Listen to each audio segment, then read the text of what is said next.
ಸೌದತ್ತಿ ಗ್ರಾಮದ ಆರಾಧ್ಯ ದೇವರಾದಂಥ ಮಾಂತಮರಾಧನ ದೇವರ ಪಾದಕ ಹಣೆ ಬೆಳೆದು ಹಾಗೂ ಸುಗಂಧಾದೇವಿ ದೇವಿ ಪಾದಕ ಹಣೆ ಬೆಳೆದು ಇವತ್ತು ಇದು 39 ಕೆರೆಗಳ ಏತ ನೀರಾವರಿ ಯೋಜನೆಯನ್ನು 2017ರಾಗ MB ಪಾಟೀಲ್ ಸಾಹೇಬರು ನೀರಾವರಿ ಸಚಿವರಿದ್ದರು.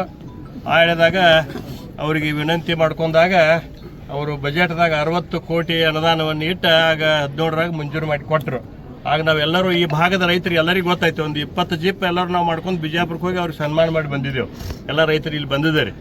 ಆಗ ಮಂಜೂರು ಆಯ್ತು ಮೂಲಕ ಟೆಂಡರ್ ಆಯಿತು. ಆಗ ಉಸ್ತುವಾರಿ ಸಚಿವರು ರಮೇಶನ ಜಾರಕಿಹೊಳಿ ಅವರಿದ್ದರು. ಅವ್ರ ನೇತೃತ್ವದಾಗ ಮತ್ತು ಸಿದ್ದರಾಮಯ್ಯ ಸಾಹೇಬರು ಮುಖ್ಯಮಂತ್ರಿ ಇದ್ದರು. ಅವರು ಮತ್ತು ಪ್ರಕಾಶ್ ಹುಕ್ಕೇರಿ ಅವರು MP ಇದ್ದರು. ಆಗ ನಾವು ಇಲ್ಲೇ ರಾಯಬಾಗ್ ಕ್ರೀಡಾಂಗಣದಾಗ 18ರಾಗ ಸಿದ್ದರಾಮಯ್ಯ ಸಾಹೇಬರ ನೇತೃತ್ವದಾಗ ಭೂಮಿ ಪೂಜೆಯನ್ನು ಎಲ್ಲರೂ ಕೂಡ್ಕೊಂಡು ಮಾಡಿದ ಬಳಿಕ ಈ ಕೆಲಸ ಪ್ರಾರಂಭ ಆಯಿತು. ಆದ್ರೂ ಕೂಡ 7 ವರ್ಷ ಹಿಡಿತದೆ. 18 ತಿಂಗಳಾಗ ಮುಗಿಬೇಕಾಗಿತ್ತು. ಅದು ಭೂಮಿದು ಸ್ವಲ್ಪ ಸಮಸ್ಯೆ ಇತ್ತು ಮತ್ತು ಕಾಂಟ್ರಾಕ್ಟರ್ ಕೂಡ ಸರಿಯಾಗಿ ಬರಲಿಲ್ಲ, ತೊಂದರೆ ಆಯಿತು.